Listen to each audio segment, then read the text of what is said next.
जय भारती। नमस्कार। आज हम लोग भागवत गीता के दूसरे अध्याय के 56वें श्लोक के विषय में बात करेंगे। 56वां श्लोक इस तरह है। दुखेषु अनुद्विग्नमना सुखेषु विगतस्पृहा वीतराग भये क्रोध स्थित धीमुनिरुच्यते। यहाँ भगवान कह रहे हैं, दुखों की प्राप्ति होने पर जिसके मन में उद्वेग नहीं होता, सुखों की प्राप्ति में जो सर्वथा निःस्पृहा है, मतलब उसके पास कामना रहित या लालसा रहित है, और जिसके राग भय क्रोध नष्ट हो गए हैं, ऐसे मुनि स्थिर बुद्धि कहा जाता है। तो इसको कविता के रूप में देखते हैं कि कविता में ऐसा है, दुख से नहीं होता जिसका मन उद्वेदित, दुख से नहीं होता जिसका मन उद्वेदित, स्पृहा दोष का अभाव, मतलब कामना रहित, जो कामना का जो दोष है, तो स्पृहा दोष का अभाव है, सुख नहीं करता प्रभावित, राग भय क्रोध के दुष्चक्र जाल से मुक्त, राग भय क्रोध के दुष्चक्र जाल से मुक्त, शुद्ध स्थिर मन वाला ही मुनि उचित। तो यहाँ पर जैसे अर्जुन ने पूछा था ना कि स्थिर बुद्धि वाला जो है वो किस तरह स्थिर प्रज्ञ जो है वो किस तरह बोलता कैसे है।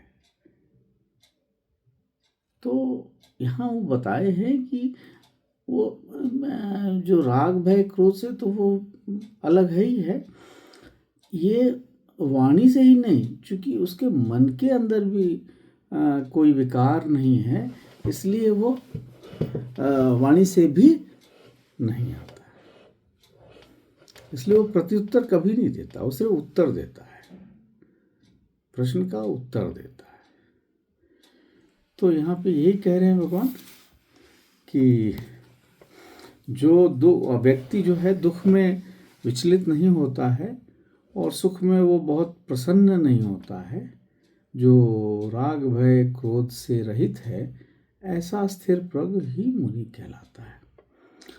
तो यहाँ पर यही है कि दुख पर दुख नहीं मनाना है और सुख पर सुख नहीं मनाना है, तो ये स्थिति चाहिए। तो आपको एक बार दुख आया, फिर आपने उस पर फिर दुख पता चला कि आप 10 साल तक उसी दुख पर दुख मना रहे हैं, नहीं, ये नहीं करना।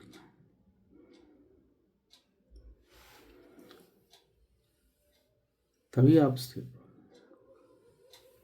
क्योंकि सामाजिक रूप में तो आपको कोई प्रसन्नता है तो आप प्रसन्न होंगे, परंतु अगर कोई दुख है तो सामाजिक रूप से तो आप दुखी होंगे, परंतु उस दुख को आप खींचेंगे नहीं,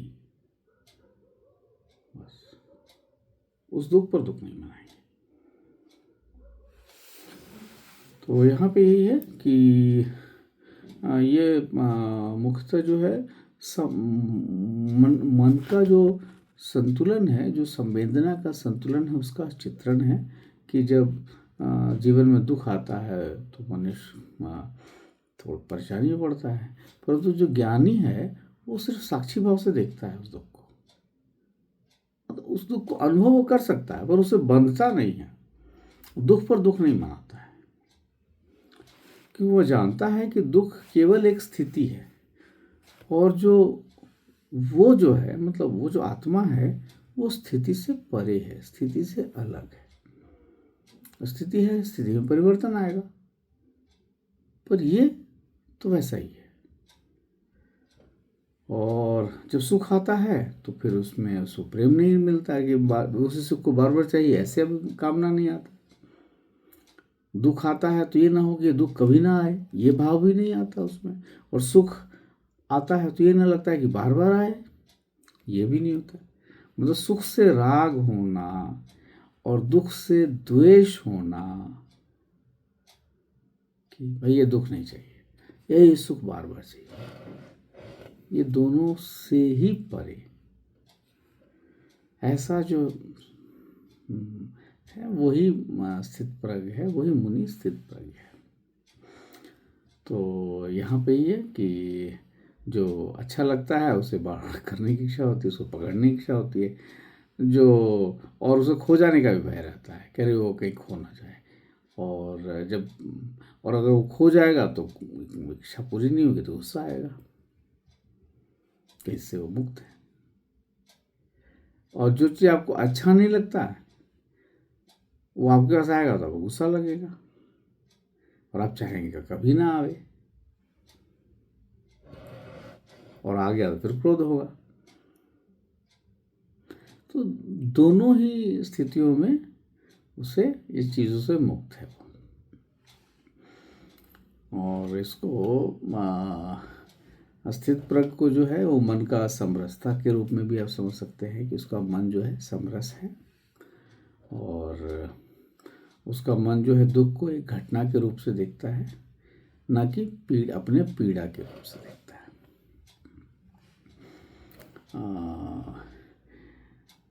सुख और दुख किसी की बुद्धि को तभी विचलित करते हैं जब वह व्यक्ति स्वयं को शरीर मानता है, शरीर या मन मानता है। क्योंकि जब वो शरीर है तो दुख है, तो उसे लगता है कि चाहे उसको दुख हुआ है, पर मतलब वैसे ही मतलब जब आप सोचिए कि किसी की मृत्यु हो जाती है, फिर आत्मा उसमें क्या सोचेगा, उसे दुख हो रहा है? नहीं,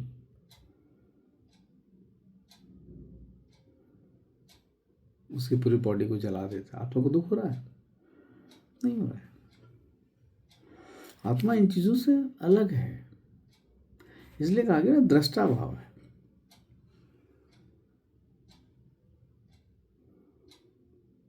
सामाजिक रूप से आप किसी को, सामाजिक रूप से एक अलग चीज है, बट आध्यात्मिक रूप से भगवान कृष्ण बहुत ही साफ साफ शब्दों में इसको बता रहे हैं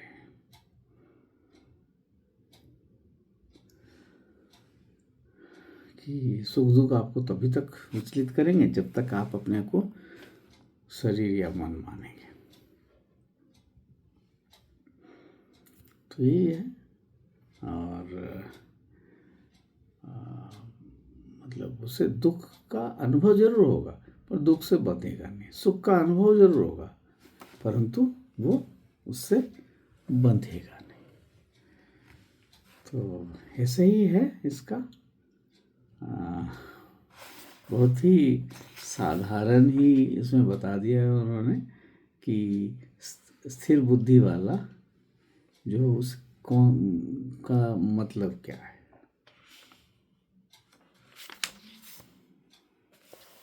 और उसकी जो वाणी है, चूँकि वो अंतरकरण का वाणी है तो हमेशा निर्विकार और शुद्ध होती है। तो अर्जुन ने कहा था ना वो बोलता कैसा है, तो विकार रहित तो बोलता है और शुद्ध बोलता है।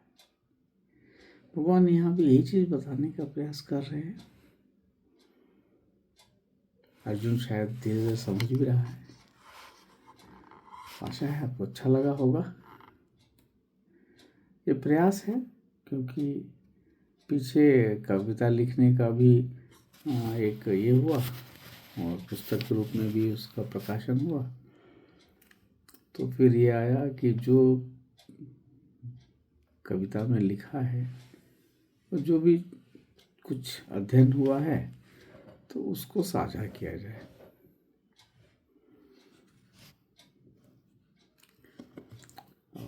संभवतः यही जो है, जो भी अर्जन है उसका साझा करने का प्रयास है।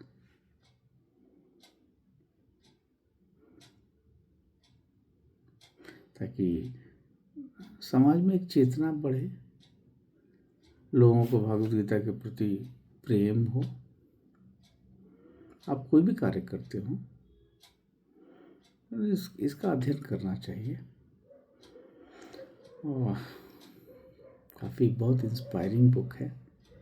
इसमें जितना ही अंदर जाते हैं उतना ही अच्छा लगता है। अच्छा है, फिर मिलते हैं फिर अगले श्लोक में। नमस्कार, धन्यवाद, जय भारती।